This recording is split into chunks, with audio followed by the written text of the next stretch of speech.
Most conspiracy theories, especially the crazier ones, are meant to discredit the real ones.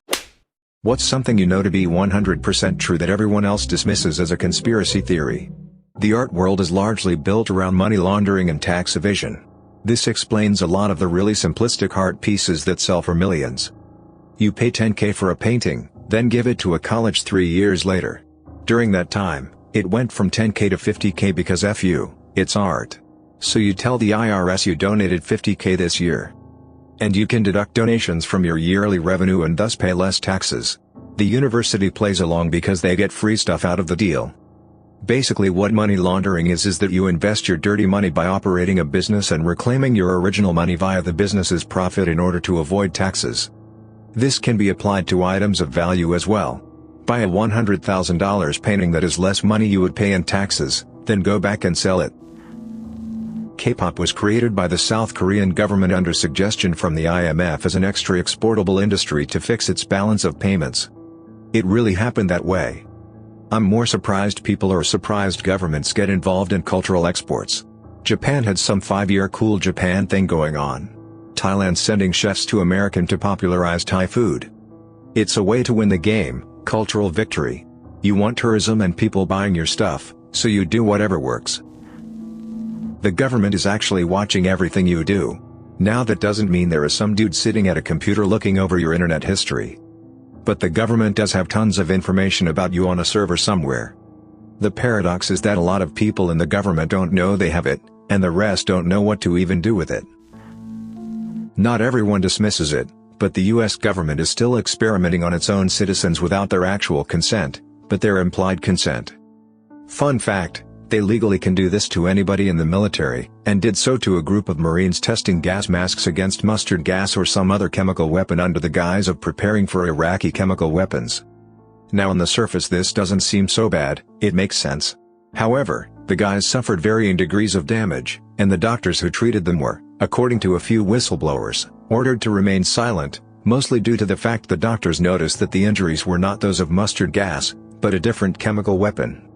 This happened in 2002 or 2003 I think, and a handful of the men died, with many more passing away a year or two later. I wish I currently had the source I got this from, but it's long since disappeared. Michael Jordan's first retirement was an unofficial suspension for betting on basketball. Not to forget the other part of the theory, that James Jordan was murdered due to his son's gambling debts. Not saying I necessarily believe it, but there's that part as well. Some agencies can turn on the microphone and relay the audio of most phones, even when you turn them off. Assuming you cannot remove the battery. This is why the president's phone as well as some other secure devices are supposed to have the microphones removed, and then have one plugged in when it's going to be in use. Previous presidents have begrudgingly accepted this practice. When retail employees go check in the back, they're actually just checking their social media for 5 minutes. If I tell you that we are out but you insist that I go check, I'll take a glance around and then stand around for a while, because hey, I know we're out. If I were to say that we're probably out, and offer to go look for you, then I'll definitely move boxes and check, and you'll maybe get lucky. Comes down to when we get shipments, how often something's requested, and how friendly you are about it. Flood insurance rates are a cycle to churn properties for big banks. We're in the very beginning of the bank accumulating property phase now. It goes like this. Flood insurance is cheap. Waterfront, flood zone, property values go up. Current stage of the cycle, flood insurance rates start to creep up. They're currently going up 25% a year until they reach their true rate. Meaning, they'll keep getting risen until the banks get what they want. Starting to see this. People sell their flood zone properties because they become unaffordable. I.e. you have a rental property that's clearing $250 per month, then your flood insurance goes up $100 per month, and it's going up next year, and the year after that. People will start selling. This hurts property values. This is where the banks clean up. Property prices drop so low that people can't afford to sell, so they have to short sell or sell for a loss. If they can sell at all, otherwise the bank forecloses. The bottom falls out of the market and prices plummet because insurance rates are too high. The banks accumulate thousands and thousands of these undervalued properties. Now, the banks have to sell these things. If only there was a way to sell these properties. Oh yeah, let's reduce flood insurance rates and give the market a boost. This is where the cycle repeats. A couple things to note: the big giant million-dollar homes aren't really affected by this. The owners are usually wealthy enough to afford the flood insurance rates, or own the house outright and don't need to carry insurance. The banks and the government are basically the same entity in this circumstance. A lot of houses in flood zones are huge neighborhoods that just happen to be low-lying, and can be miles away from waterfront. So, poor neighborhoods get hit the hardest by this. There's a cabal of very wealthy and influential psychopaths who control a good chunk of world politics. New members are introduced to, or encouraged by their own peers to partake in, pedophilia.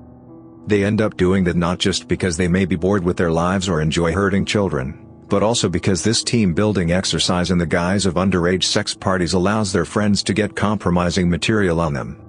It is an initiation ritual aimed at building trust between everybody involved.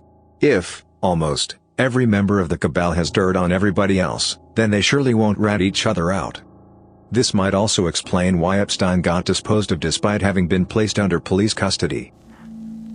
Most conspiracy theories, especially the crazier ones, are meant to discredit the real ones.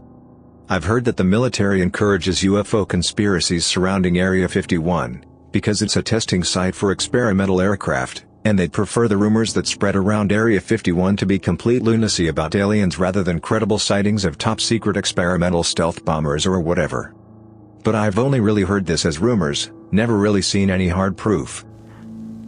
The only reason why we are still in the Middle East is to harden our military so that if we go to war with another nation our troops have battle experience. I think this is what Russia is doing with Ukraine now too. Not to forget money. As the biggest weapons exporter in the world, we create a ton of weapons and war is very good business for arms dealers. Luckily for them, they sell to our military and have a lot of control over our government. Also, having a military presence in a place with lots of oil means you can try to stabilize prices and create stronger relationships with the people who control the oil. The longer we're in war, especially ones with no end in sight and not many soldier casualties, a handful of people make a lot more money. Back in 2012 I flew back to the US via LaGuardia. As we started our descent, my husband, then my boyfriend, told me to look out the window. Loud as all hell, all I could say was "Holly hell, there's a drone next to us." Woman in front of us whipped her head to the side and gasped in horror. As soon as she saw it, it went sideways and flew under and away. She got all in a panic and asked a flight attendant who assured us that we probably mistook something else for a drone. This thing was huge. 10 to 15 feet long? I've never seen one before and didn't know they were that big. Guys, the lady kept pestering the flight's attendant who had to then come back after speaking to pilot to refute what we saw. She kept saying that the military does not fly their drones this close to commercial flights. No one believed us. I'm from the good old USSR, so I just got mad paranoid and kept my mouth shut. My husband would tell this story often. Friends sent articles confirming the pilot's take on things. And then around the reality winter time whistleblower releases, 2018, I ran across an article where the DoD admitted to have been doing this for ages while denying it to the public. At one point I felt like I imagined the whole thing. I mean, it was so surreal to see this drone feet away from our plane. It really shook me when it happened. I had nightmares for a while. That Disney owns an adult film industry, they just don't affiliate their names with it. I've told this to many people and look at me in horror like I just killed their child. I don't have a sinus source on this. This came up in a finance class years ago, and looking at it from a business perspective is not something to be amazed of. We're running out of antibiotics. Bacteria are developing resistances faster than we can produce new ones. At the current rate, we'll run out within the next 50 years. We've already exhausted the first ones we developed, like early types of penicillin. It's not all bad, though.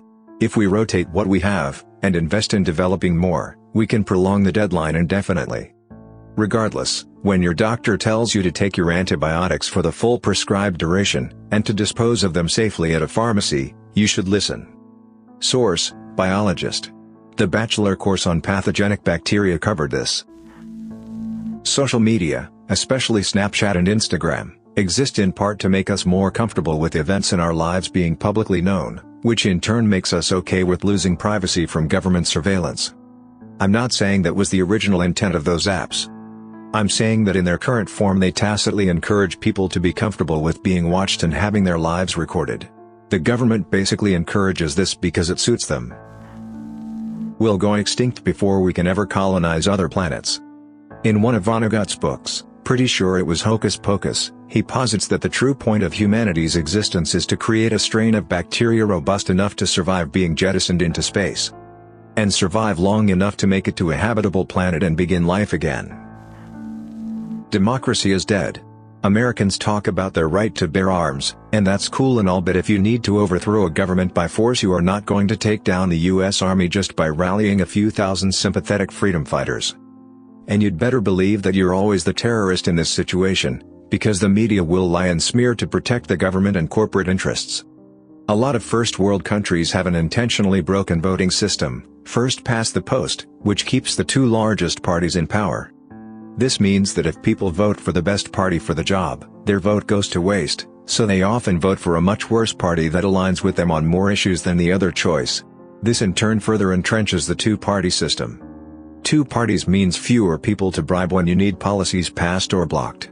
There is an element of voting with your wallet here, in the sense that the more you line the pockets of politicians, the more your vote on an issue counts. And it's only the ultra-rich and large corporations that have this kind of money in the first place.